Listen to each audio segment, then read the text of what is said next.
Hello students, good morning. Welcome once again to my channel study flight पे। मैं lovely राज आज आप सभी लोगों को अपने यूट्यूब चैनल पे फिर से स्वागत करती हूँ। आइए चलिए मैं आप लोगों को आज क्लास 10th के बच्चों को बहुत अच्छे से स्टडी करवाऊंगी सेंट्रल आइडिया, जिसको एक बार ही पढ़ेंगे और 4 नंबर पक्का कर लेंगे। ठीक है, तो चलिए आज मैं कॉन्फिडेंस के साथ बता रही हूँ कि आपका 4 नंबर कहीं भी नहीं जाएगा। तो थर्ड पोयम क्या है आपकी? थर्ड पोयम की आज हम सेंट्रल आइडिया की स्टडी करेंगे। थर्ड पोयम का नाम क्या है? अ टाइगर इन द जू। इसको कंपोज किया गया है किसके द्वारा? बाय लेस्ली नॉरिस, कवि लेस्ली नॉरिस के द्वारा। ठीक है, तो चलिए हम समय को वेस्ट किए बिना स्टार्ट करते हैं। हम अपना देखते हैं सेंट्रल आइडिया, अच्छे से इसको स्टडी करते हैं। ठीक है, अ टाइगर इन द जू, चिड़ियाघर में एक बाघ की कहानी है। चलिए come to the point. The central idea of the poem A Tiger in the Zoo, A Tiger in the Zoo कविता का केंद्रीय जो भाव है, सेंट्रल आइडिया जो है, कंपोज्ड बाय लेस्ली नॉरिस, उसे रचित किया गया है बाय लेस्ली नॉरिस, कवि लेस्ली नॉरिस के द्वारा। The central idea of the poem a tiger in the zoo composed by Leslie Norris. A tiger in the zoo, एक अ टाइगर इन द जू चिड़ियाघर में एक बाघ की जो कविता की कहानी है, सेंट्रल आइडिया उसका जो केंद्रीय विचार है, कंपोज्ड उसे रचित किया गया है या लिखा गया है बाय लेस्ली नॉरिस, कवि लेस्ली नॉरिस के द्वारा। It is a beautiful poem, it is a beautiful poem, यह एक सुंदर कविता है। इन दिस पोयम, इस कविता में द पोएट टेल, कवि बताते हैं, in about live a tiger in the जू, चिड़ियाघर में रहने वाले एक बाघ के बारे में। इस कविता में कवि क्या बताते हैं कि चिड़ियाघर में एक बाघ है, उसके बारे में इस कहानी को टेलिंग करते हैं, बताते हैं दैट कि हिज नेचुरल हैबिटेट, कि उसका प्राकृतिक निवास should be in the wild, कहाँ होना चाहिए? जंगल में होना चाहिए। उसका जो नेचुरल हैबिटेट है, वास्तविक या प्राकृतिक निवास है, उसे कहाँ रहना चाहिए? जंगल में होना चाहिए। ठीक है, दिस पोयम मूव्स, यह कविता जाती है फ्रॉम द जू, चिड़ियाघर से, टू द जंगल, कहाँ जाती है? जंगल को जाती है। दिस पोयम, यह कविता मूव्स जाती है फ्रॉम द जू, चिड़ियाघर से, द जंगल, कहाँ?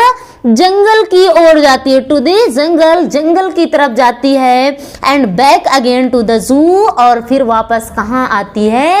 चिड़ियाघर में आती। कहानी क्या बताई गई है कि जंगल में रहने वाले बाघ और चिड़ियाघर में रहने वाले बाघ की इसमें कहानी बताई गई है, दोनों में, कि जैसे आदमी स्वतंत्र होना चाहता है, उसी प्रकार ये जो जानवर है ये लोग भी स्वतंत्र होना चाहते हैं। ठीक है, आज़ादी ये लोग भी चाहते हैं, ये लोग भी अपनी महत्व रखते हैं, वैल्यूम्स रखते हैं।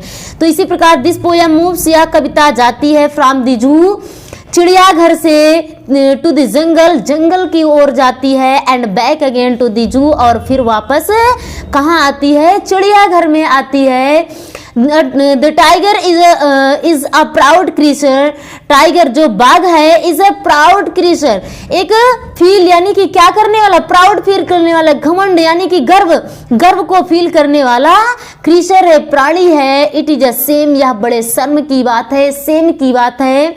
इट इज अ सेम, यह बड़े शर्म की बात है, दैट की अ पावरफुल एनिमल, कि एक शक्तिशाली जानवर को कीप रखा गया है, केज्ड, पिंजरे में बंद करके रखा गया है, इन द जू, कहाँ?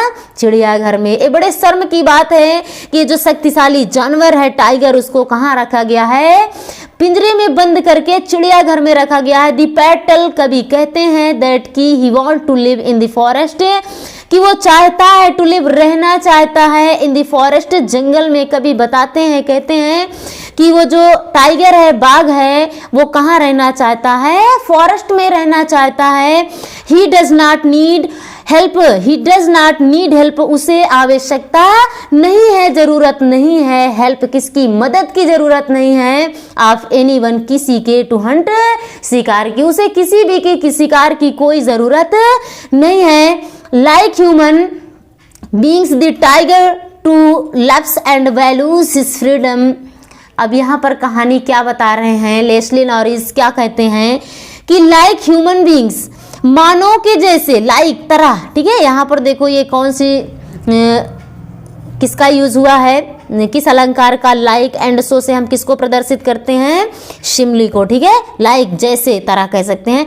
तो लाइक ह्यूमन बीइंग, मानव के जैसे, मानव की तरह, द टाइगर टू, बाघ भी लव्स प्रेम करते हैं, एंड वैल्यूज और महत्व रखते हैं, हिज फ्रीडम अपने फ्रीडम की, अपनी स्वतंत्रता की, आजादी की वो भी महत्व रखते हैं, ही सो वह प्रदर्शित करता है, दिखाता है, हिज एंगर अपने क्रोध को, हेट और नफरत को दिखाता है, by walking in his cage, walking चल करके, इन हिज केज अपने पिंजरे में, वो अपने पिंजरे में चल करके ही अपने क्रोध को, अपने एंगर को, अपने हेट को दिखाता है कि मैं किस प्रकार क्रोधित हो रहा हूं, क्यों, क्योंकि वो केज है, पिंजरे में बंद है, ठीक है। तो वहीं वो अपना क्रोध दिखाता है, वहीं वो अपने गुस्से को दिखाता है, ठीक है।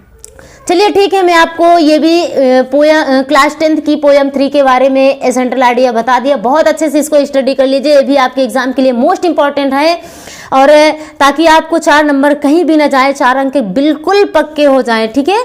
ठीक है, ये आपकी सेंट्रल आइडिया समाप्त हो गई है। तो प्लीज़ मैं आपसे रिक्वेस्ट करती हूँ कि अगर आपने मेरे चैनल को अभी तक सब्सक्राइब नहीं किया तो सब्सक्राइब करो, वीडियो को लाइक करो और शेयर करो दोस्तों में, और कमेंट बॉक्स में कमेंट जरूर किया करो, ठीक है।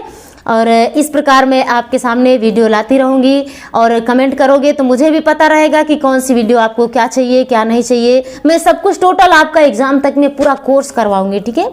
ठीक है, चलिए ये भी आपकी सेंट्रल आइडिया समाप्त हो गई है। तो मिलती हूँ मैं इसी प्रकार आपसे नेक्स्ट वीडियो में।